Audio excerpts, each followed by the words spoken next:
Ben ritrovati. Allora, tanti gli argomenti che affronteremo questa sera come sempre, diversi gli interlocutori, ma incominciamo con un tema purtroppo di stretta attualità, in realtà è un po' di tempo che imperversa questa questione, ovvero gruppi giovanili, molto anche giovani, in certi casi minorenni, che imperversano, si ritrovano nei centri cittadini o in certi quartieri in modo particolare, provocano danni, feriscono a volte le persone, ci sono delle liti strutturate in modo anche strategico tra di loro, insomma ci sono dei disagi che imperversano. Si chiama appunto disagio giovanile, ma disagio è la parola corretta, cosa c'è dietro?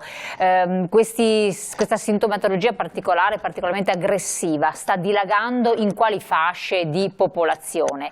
Sono in molti casi anche ragazzi di seconda generazione, italiani di seconda generazione, che provengono anche dalle periferie, ma c'è qualche cosa dietro. Gli studi sono stati condotti anche in modo approfondito. Per parlare di questo e anche delle proposte di legge molto interessanti abbiamo qui con noi in studio, in primis mi fa piacere presentarvi la dottoressa Giusy Calabrò, ben arrivata qui con noi, criminologa, grazie di essere qui con noi. E poi il relatore di questa proposta, Stefano Valdegamberi, consigliere regionale, Regione del Veneto, grazie anche a lei consigliere. Grazie a voi, un saluto ai telespettatori. E tra l'altro ricordo il suo intervento che riguarda il sociale, perché lei viene da una lunga esperienza come assessore alle politiche sociali della Regione del Veneto. Qualche anno fa, sì. Qualche anno fa, infatti, e però è sempre una matrice di studio che è servita. Allora, vorrei cominciare con lei, stavo dicendo già assessore, consigliere. Cosa nasce questo progetto, in modo particolare piano di security? Ma tutto nasce da un'emergenza che è di questo momento, ma è già presente da anni nel nostro paese, sta crescendo e rischia di sfociare nel futuro, se non si interviene in maniera strutturale, a fenomeni di criminalità ancora, diciamo, a seminare, diciamo, i presupposti perché poi questa criminalità passa da un ambito, diciamo, giovanile a un ambito più organizzato e anche da parte degli adulti. Quindi è un'emergenza prima di tutto di carattere educativo, formativo, che riguarda i giovani, che poi è anche un'emergenza anche di sicurezza. Credo che capita a tutti noi che quando ci spostiamo, magari soprattutto nelle grandi città, ma ormai anche in quelle più piccole, vediamo bande di ragazzi che quasi con senso di sfida si pongono alla stazione, salgono sui treni e nei quartieri soprattutto periferici poi avvicinano gli anziani, li aggrediscono, fanno atti di micro, poi micro non è micro, perché quando guarda che vai magari a spingere un spintone un anziano, gli rubi il portafoglio, fai questi atti di criminalità, insomma, in genere. E allora da qualche mese così ho cercato da legislatore di pormi il problema come affrontare questo fenomeno, anche sulla base di un'esperienza appunto che ho avuto come assessore sociale, conoscendo anche le problematicità del mondo giovanile e soprattutto in quella fascia d'età adolescenziale. Capire, e quindi la prima esigenza è stata quella mi sono affiancato appunto anche a una criminologa, la dottoressa Giusy, il quale anche lei si stava occupando del tema in rapporto con le forze dell'ordine, e le ho chiesto anche di cercare di elaborare insieme, sentite le forze dell'ordine, ecco, la loro esperienza per capire chi sono, cosa fanno, dove vengono, qual è il loro background e cosa si può fare in maniera diciamo utile per poter, dal punto di vista normativo, per poter sia prevenire ma anche poi contenere in maniera anche repressiva questo fenomeno prima che sfoci in qualcos'altro di ancora peggiore.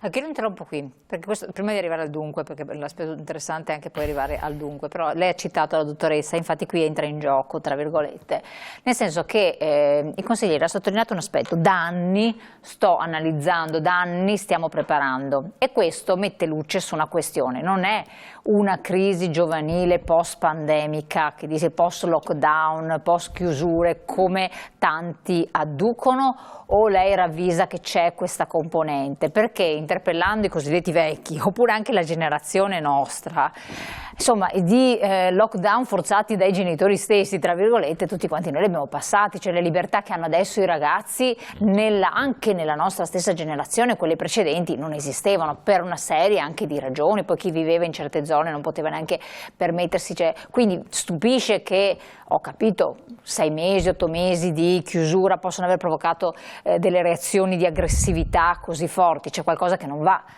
È questo o è, come dice appunto il consigliere, qualcosa ben più profondo e radicato, e dove si incuneano questi meccanismi che poi sfociano in questi atti pericolosi?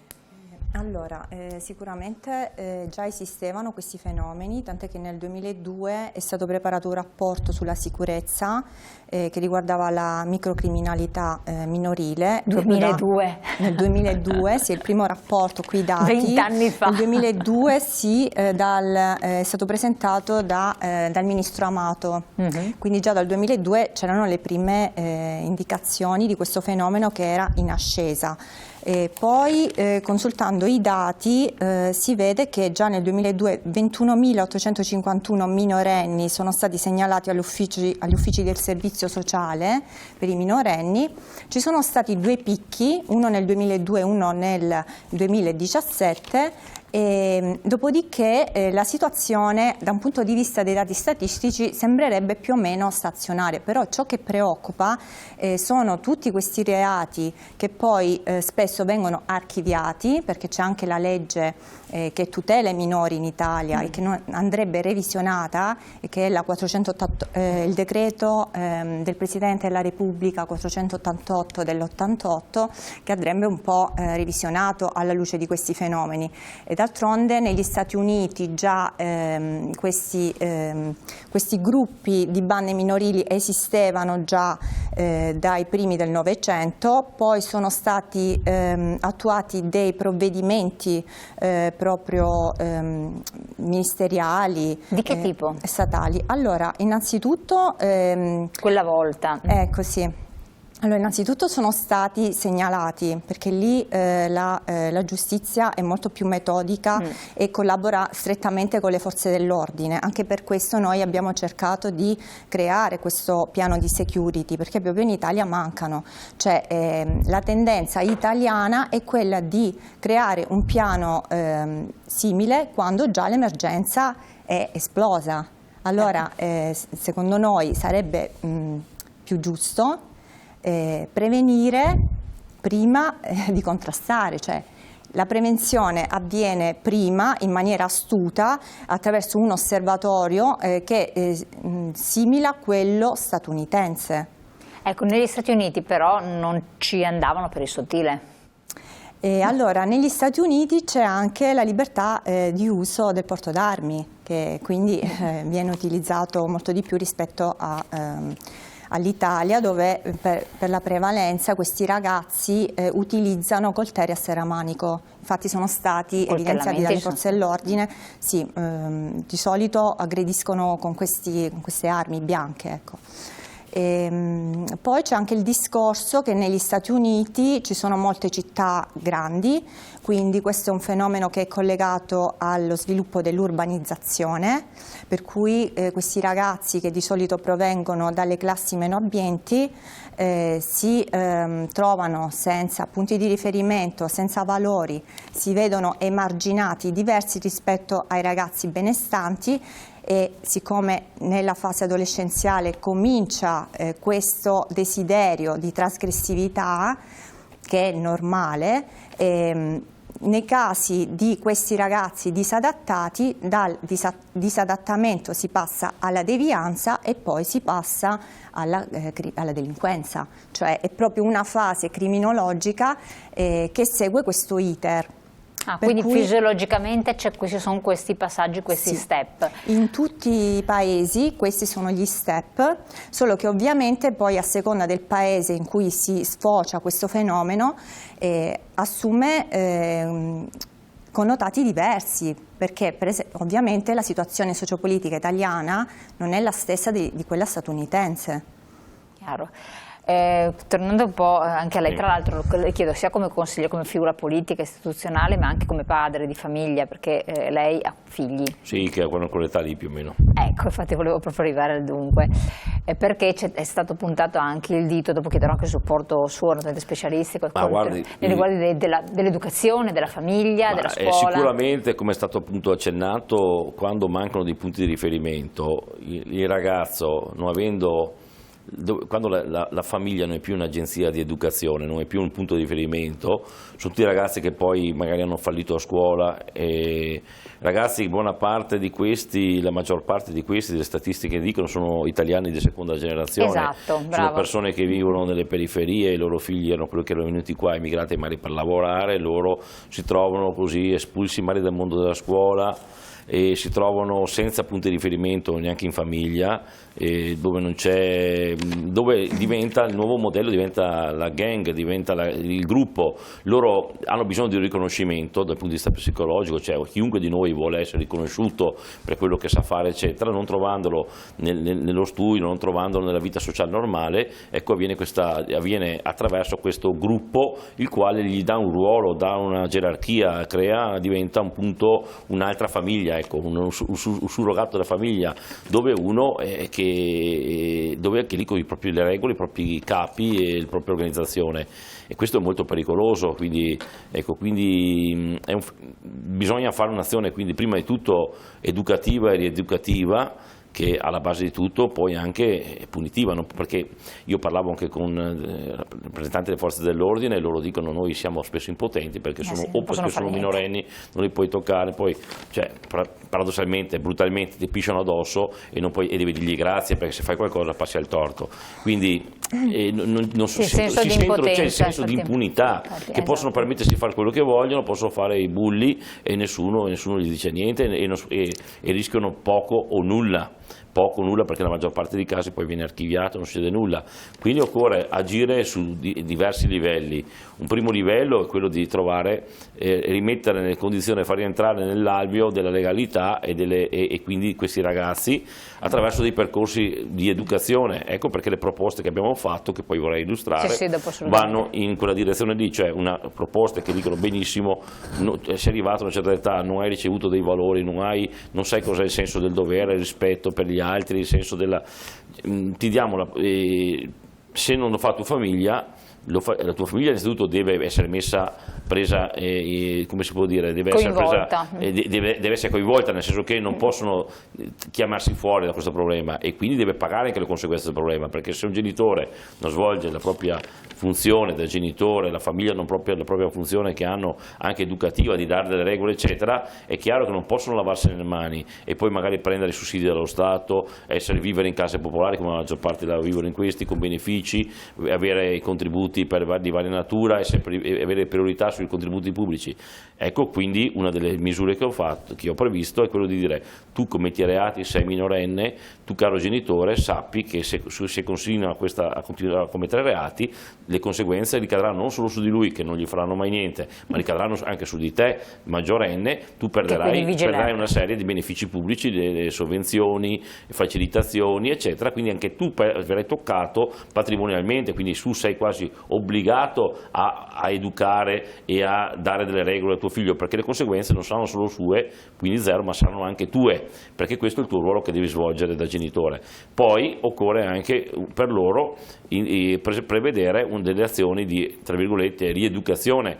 Io ho pensato per esempio una forma di, ovviamente se uno deve fare dei reati poi deve anche scontarli, però una forma di servizio civile obbligatorio. Dopo entriamo anche in questo, perché abbiamo tempo a parlarne, è anche interessante questo aspetto qui, come attuarlo. Qui c'è un altro passaggio importante, perché è un fenomeno adesso italiano, noi ci arriviamo sempre dopo. In realtà le bandiere a Parigi, la famosa seconda generazione, che poi in alcuni posti è già la terza, tante realtà in Europa, negli Stati Uniti stessi, sono già mature, hanno già attuato i loro sviluppi. Adesso ci troviamo ad affrontarle noi e non si sa come, adesso la domanda è un po' retorica, però queste benedette seconde generazioni, questi giovani che in realtà avrebbero dovuto trovarsi anche ben inseriti nel contesto sociale perché hanno frequentato le scuole, hanno imparato la lingua, eccetera, in realtà Parigi docet, perché quella che sembrava una realtà grandemente integrata, poi abbiamo visto le periferie che cosa è successo, non è così nemmeno da noi, perché per lo più sono loro che sono fautori di questi meccanismi. Cos'è che non ha funzionato? Come diceva il consigliere, che viene da pensare da parte di molti, non è un sistema sufficientemente severo il nostro, per cui si trovano in totale libertà a fare tutto quello che vogliono senza essere puniti. mancanza di regole, sono stati espulsi, diceva il consigliere, dalla scuola, ma espulsi in molti casi la scuola anzi cerca di integrare il più possibile. Che cos'è? Lei ha provato a analizzare, avete provato ad analizzare? Sì, allora le cause sono molteplici. Allora, innanzitutto io le faccio il confronto con la situazione italiana, ovviamente, perché certo, beh, sì, sì. Cioè, a me viene il parallelismo perché c'è sì, no, ma è molto congruo quello con diciamo, il sistema di integrazione che avevano proposto in Francia e che in realtà non ha funzionato neanche lì. E il problema qual è? Che qui ci sono due tipologie di italiani diciamo di extracomunitari che arrivano nel nostro paese. E soprattutto quest'anno, confrontandomi con le forze dell'ordine, sono stati segnalati tantissimi minori non accompagnati che arrivano nel nostro paese e che sono già inseriti in un circuito ben definito, che è quello dello spaccio. Ecco, quindi addirittura questi ragazzi qua saltano anche la fase della baby gang. Perché arrivano già organizzati e hanno degli adulti che li dirigono, e purtroppo a Verona ne vediamo tantissimi. Minori? Sì, proprio minori, per esempio in piazza Stazione, piazza 25 aprile, è piena di minori che anche il sabato e la domenica, di domenica non ci sono locali aperti, che cosa fanno lì? Ecco, io chiedo, lei che è del settore, ma i minori possono stare da soli in giro per strada non accompagnati? Non è previsto che debba esserci un adulto con loro, adesso non è più come una volta. Sì, dovrebbe essere così, però arrivano in flotte, infatti io stessa mi sono trovata a dover accompagnarne 2 in questura perché non capiscono neanche la nostra lingua. Quindi poi si trova la polizia a doverli identificare, cioè un processo veramente immane per loro, identificazione, però torniamo alla base, cioè torniamo al discorso che questi sono i ragazzi di prima generazione che arrivano, quelli di seconda generazione non è che siano più integrati, proprio per il discorso che citava il consigliere, cioè allora innanzitutto arrivano che appartengono orbitano in famiglie che non sono benestanti. A loro vengono assegnati una serie di sussidi, di case popolari nella periferia, però non si integrano, un po' perché i genitori non dettano le regole, quindi c'è una carenza educativa. Poi c'è uno scarto culturale che va colmato, e se non vanno a scuola questo scarto è difficile da colmare. Spesso a scuola non vengono seguiti adeguatamente perché molti di loro non conoscono bene la lingua, quindi vengono spesso sono anche ad uno stato quasi analfabeta, per cui è difficile poi per loro da adolescenti seguire l'iter scolastico con successo. Quindi a seguito di una serie di fallimenti anche scolastici, il fatto anche che vengono esclusi dai compagni, ma per una situazione normale tra gli adolescenti, perché gli adolescenti tendono a uniformarsi nel gruppo tra loro simili. Cioè, questo è uno degli altri problemi, cioè è proprio una situazione endogena tipica dell'adolescente.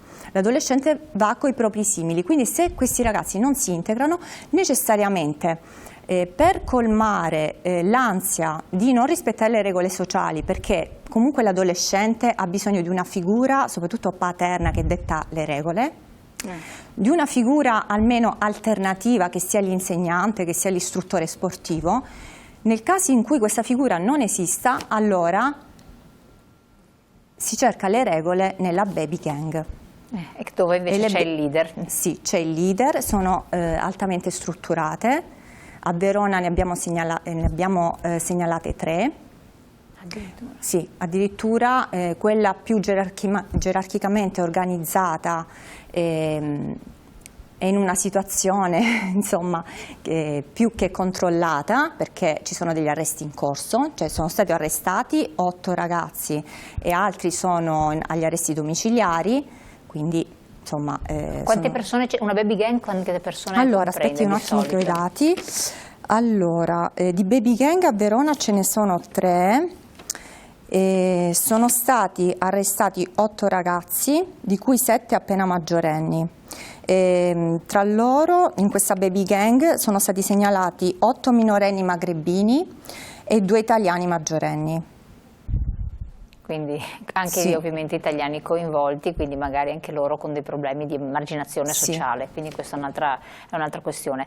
Io mi interromperei un attimo che abbiamo la pubblicità che incombe, poi vi ridò la parola perché è molto importante, stiamo parlando di un piano di security che il consigliere Valdegamberi sta proponendo con il supporto di esperti naturalmente delle istituzioni e con una ricerca alla base, quindi con un fondamento anche di scientifico e criminologico. Ne riparliamo insieme tra pochissimo dopo la pubblicità.